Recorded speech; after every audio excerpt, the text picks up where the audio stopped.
இதுல ஒரு முக்கியமான விஷயம் என் கண்ணில் படுது. ஆட்டோ மோட்ல ஒர்க்கர் நோட்களுக்குள்ள SSH அல்லது SSM வழியா நம்மால நுழைய முடியாதாமே. ஆமா, அது உண்மைதான். இது கொஞ்சம் பயமா இருக்கே. நடுராத்திரி 2 மணிக்கு ஏதாச்சும் பிரச்சனைனா ஒரு முக்கியமான டீபகிங் டூலை நாம இழக்கிற மாதிரி இல்லையா? இது ஒரு பெரிய ரிஸ்க் இல்லையா? நீங்க கேக்குறது நியாயமான கேள்வி. ஆனா AWS இத ஒரு பாதுகாப்பு அம்சமா பாக்குது. இது கேட்டல் நாட் பெட்ஸ் தத்துவத்தை முழுமையா அமல்படுத்துது. அதாவது சரி செய்வதை விட மாற்றுவதுதான் கொள்கையா? சரியா சொன்னீங்க. ஒரு நோட்ல பிரச்சனைனா அதுக்கு வைத்தியம் பார்க்காம அதை தூக்கி போட்டுட்டு புது நோட கொண்டு வந்துடணும். இதற்காகவே பாட்டில் ராக்கெட் OS பயன்படுத்தப்படுது.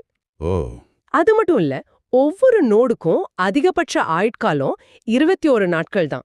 அதுக்கப்புறம் தானாவே புது பேட்ச் செய்யப்பட்ட நோட் வந்துரும். இது ஒரு பெரிய மனநிலை மாற்றம் தேவைப்படும் விஷயம்.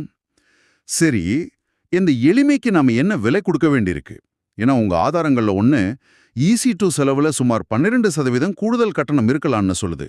ஆமா, ஒரு ட்ரேட் ஆஃப் இருக்கு. அந்த கூடுதல் கட்டணம் AWS ஓட நிபுணத்துவத்துக்கும் அவங்க நம்ம வேலையை எளிதாக்குறதுக்கும் நம்ம கொடுக்கிற விலை. அப்போ பெரிய கிளஸ்டர்களுக்கு இது செலவு அதிகப்படுத்தலாம் இல்லையா? கண்டிப்பா. அதோட கட்டுப்பாடும் குறையுது.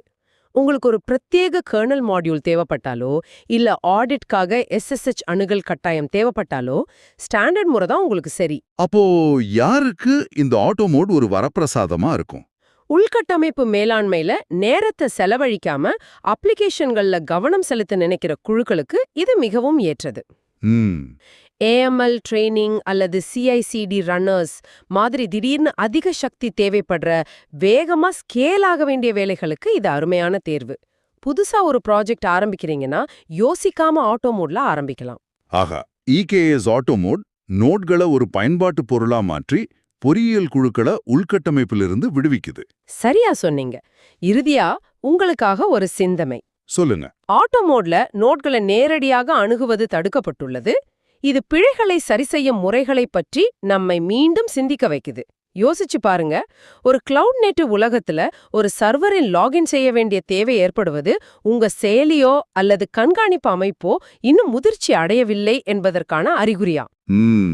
நல்ல கேள்வி. அந்த அணுகலை தடுப்பது உண்மையில் சிறந்த மீள்தன்மை கொண்ட நடைமுறைகளை உருவாக்க நம்மை தூண்டுகிறதா?